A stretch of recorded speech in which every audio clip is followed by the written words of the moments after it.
Amiguinhos e amiguinhas, o programa de hoje, Cafeína, com o nosso Doni Holográfico. Aliás, Doni Holográfico está aqui, mas por onde anda o Doni do mundo real?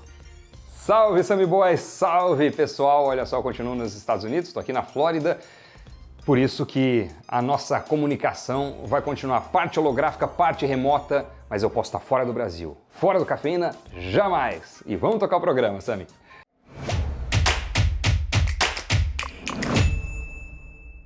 O programa de hoje vai ser sobre uma small cap que teve nada menos do que impressionantes 159% de retorno em 2021.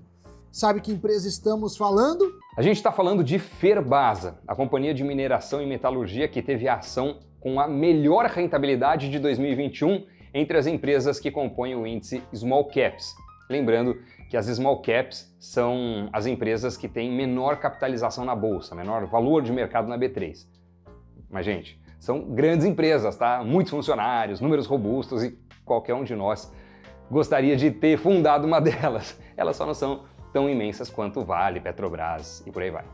Exato. E apesar desses papéis apresentarem maior risco, essas ações têm, geralmente, maior potencial de valorização. Ou seja, quando comparamos com as blue chips, né, que são as ações das maiores empresas, elas têm um potencial mais interessante. E no ranking das 10 ações small caps com melhor desempenho durante o ano, o ticker FESA4, FESA4, aparece em primeiro lugar, com valorização de mais de 150%, enquanto o índice small caps, em que ela está inserida, caiu quase 18%. O Ibovespa no mesmo período caiu 12,6%. Resumo: Unipar, Positivo, Técnicos, Marfrig, Aliar, Ambipar, Taurus, Metal Leve e Porto Belo compõem o ranking das top 10. E a pergunta que não quer calar é: o que explica essa subida meteórica da Ferbasa? Bem, a empresa atua na mineração, na metalurgia e em recursos florestais, com um grande foco na produção de aço. Ela é líder nacional na produção de ferro, ligas, que são materiais utilizados por diversos setores. E essa pulverização acaba sendo um dos pontos fortes da empresa. Exatamente, isso é bom para a empresa, porque ela não fica tão dependente só de um setor específico. Uma outra vantagem competitiva é a liderança dela na produção de ferro cromo nas Américas. A Ferbasa é uma exportadora e, como consequência, grande parte da receita é dolarizada, o que passa a ser interessante para a gente, investidor. Por quê? Porque ela está em um cenário econômico de juros e inflação em alta, somado a um ano de eleições que sempre aumenta a intensidade de fervura, de instabilidade, e com isso muitas vezes o dólar sobe. Então ela vai ter o benefício dessa moeda americana mais valorizada se de fato esse cenário se consolidar. E o que acontece é que este acaba por ser um papel de hedge, ou seja, de proteção na carteira. Vale lembrar que a ação da empresa está em um segmento com grande peso na B3, mas que parece estar fora do radar de muitos investidores. E considerando apenas a performance no ano que passou, pode ser difícil entender o porquê.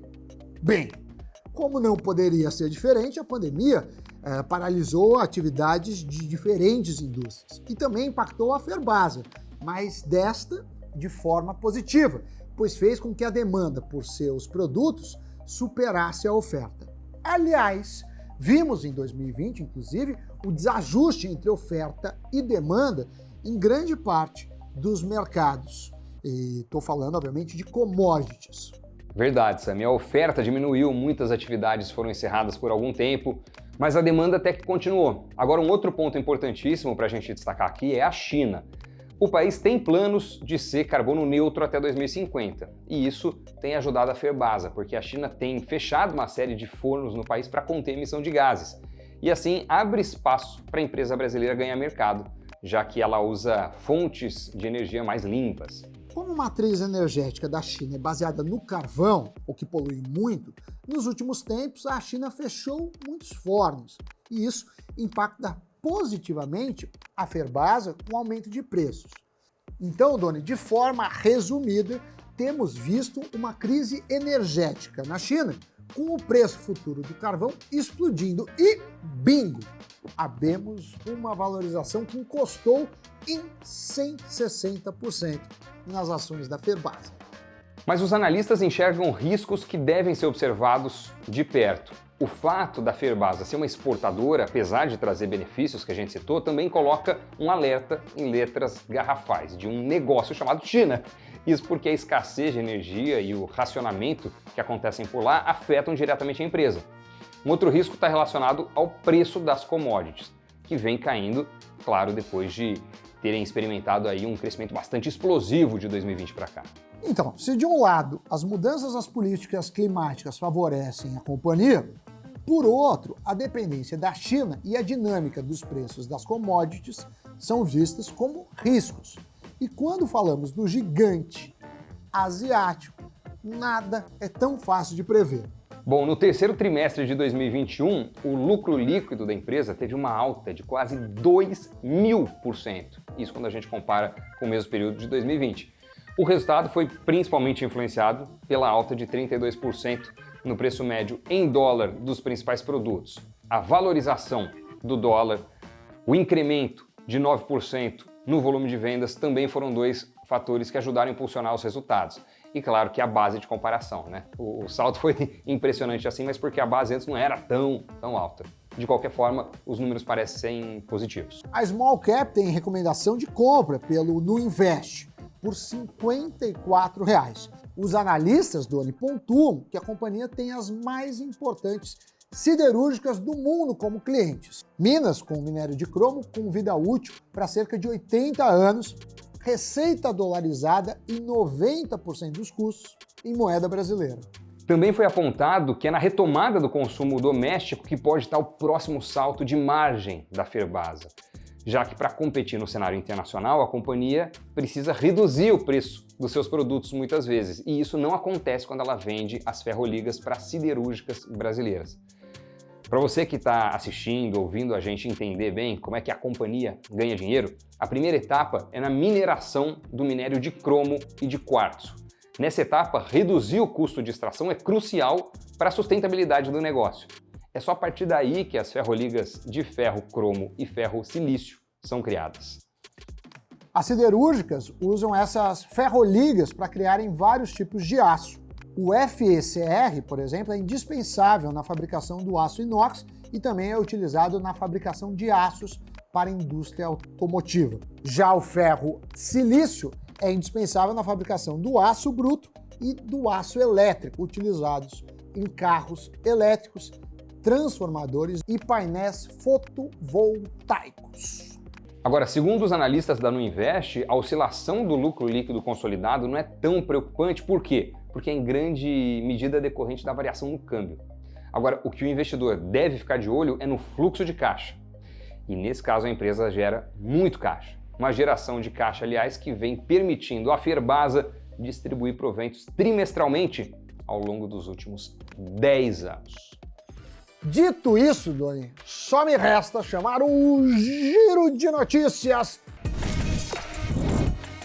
A Microsoft anunciou que está na fase final de aquisição de uma das maiores desenvolvedoras de games, a Activision Blizzard. O acordo está estimado em 70 bilhões de dólares, segundo o Wall Street Journal. A transação tornaria a Microsoft a terceira maior empresa de jogos do mundo em receita, atrás apenas da Tencent Holdings e da Sony. As ações de tecnologia foram as mais evitadas nas primeiras semanas de 2022, já que investidores veem uma enxurrada de aumentos de juros por grandes bancos centrais como o principal risco para os mercados, mostram pesquisas. Segundo o BofA, os gestores de fundos reduziram suas posições para os níveis mais baixos desde dezembro de 2008. A mudança de posicionamento foi extrema em comparação com as médias históricas. O lucro do Goldman Sachs no quarto trimestre caiu quase 13% e ficou abaixo das expectativas do mercado. O balanço do banco americano foi impactado no período por fracos volumes de negociações nos mercados de capitais. Muito bem, meu querido Dori, mais um programa. Às vezes vale a pena explicar, né? Muitas oportunidades, obviamente, podem estar nessa small caps, tem mais risco, mas, em contrapartida, o potencial de retorno, o retorno esperado tem que ser maior. Afinal de contas, ninguém seria bobinho de entrar numa empresa de mais risco para ganhar a mesma coisa, certo? E você, aí de casa, gosta de small cap? Aproveita, né, Doni, para o pessoal dar aquela esmagada no like, ativar o sininho. Valeu, Sammy Boy. Pessoal, muito obrigado. Até o próximo café. Tchau.